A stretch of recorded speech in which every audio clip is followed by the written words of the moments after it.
Fix no hole.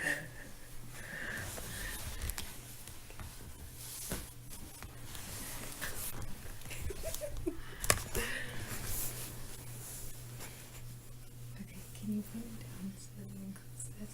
Thank you.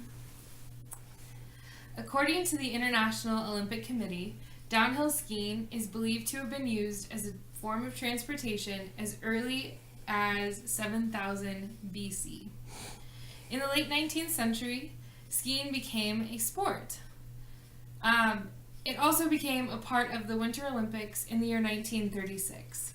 I personally have been a downhill skier since the year 2000 when I was 8 years old. Skiing has always been something that my family loves, and they love it so much that in 2006 we moved from Kansas City to Colorado just to be closer to the mountains. Today I'd like to review with you steps to be a safe and successful downhill skier, which includes being prepared for the conditions, obtaining appropriate equipment, and practicing good technique. Let's begin with how to prepare for the conditions. So after you've checked the forecast and found out the temperature and type of precipitation if there is any, it's a good idea to prepare your clothing for the conditions. That includes wearing snow pants, a ski coat, gloves, ski socks, and a hat or helmet. According to the National Ski Patrol, it's also really important to dress in layers and make sure that they are appropriate for not only the conditions but also for aerobic activity. So that includes wearing a coat and possibly a jacket underneath, multiple shirts, so that throughout the day as the temperature changes and as your internal body temperature changes, you can appropriately accommodate for that by changing the amount of layers that you're wearing. A less obvious condition to be aware of is the light. And so it's really important to wear goggles while you're skiing so that you can have good visibility.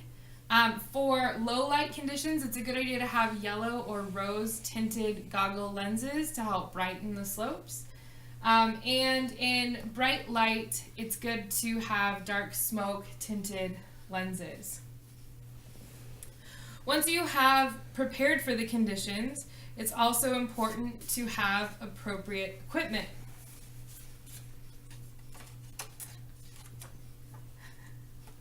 So when you are looking for skis, you want to be aware of the length of the ski and the width of the ski. So for the length of the ski, a longer ski is going to be better for higher speeds, and shorter skis are going to be good for quicker turns. So it depends on how aggressive you want to be when you're skiing. The width of your ski, a narrower ski is going to allow you to make,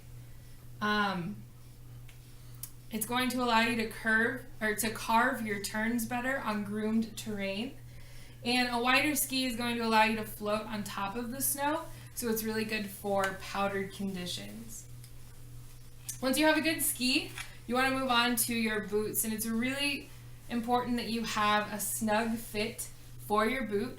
When you move your leg and you transfer your weight, you're going to be doing so through your boot, and so if your boot is not snug, it will take more effort to move your boot, and you will have less control of your ski. Connecting the ski and the boot is the binding. It's very important that you have an appropriate din setting on your binding, and this is going to accommodate for your height and weight and your skill level. So if you're a newer skier, you want the binding to release faster or with less pressure, so that way when you fall, the ski releases. But if you are an advanced skier, you want the ski to stay on and need more force to come off, so that way if you hit a bump or go through some rough terrain, the ski does not come off. And finally, the most important and the final piece of equipment is to make sure that you have proper poles that fit your stance and are lightweight for you to carry. Once you have your equipment all ready to go, the next thing to work on is your technique. So skiing is a physical exertion. It is a very physical activity, so it's important to be warmed up when you go skiing. You are going to control with your weight transfer. So when you move forward and backwards, you're going to control your speed. And when you transfer your weight side to side, you're going to control the direction that you are going. It's really important that you start with a proper stance. So you like to keep your knees slightly bent.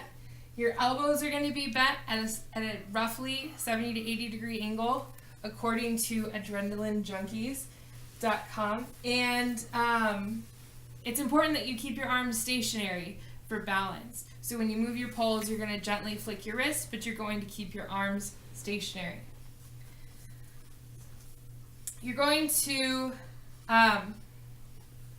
when you go to make a turn, you're going to flick your wrist and plant your pole. You will then use your other pole to reach for the turn, and you will transfer your weight to your new downhill ski. So if you want to turn right, you're going to transfer your weight to the left. That will become your new downhill ski, and you will turn to the right. You're going to control your speed by making frequent turns. So the more often you turn, likely the slower you're going to go. So you combine these to control your speed and make your way down the mountain. It's important to go slowly and take your time in the beginning. Mastering the basics of skiing will allow you to develop your skill and apply it to more advanced courses. Downhill skiing is a very exciting winter sport that allows skiers to take in what I believe to be some of the most beautiful views in Colorado. To be a successful downhill skier, it's important that you're prepared for the conditions so that you can enjoy the sport while being outside in often extreme climates. It is also critical that you have the appropriate equipment to make your way down the hill. Finally, combining these steps with proper technique ensures that you can be safe and have fun while downhill skiing. Thank you.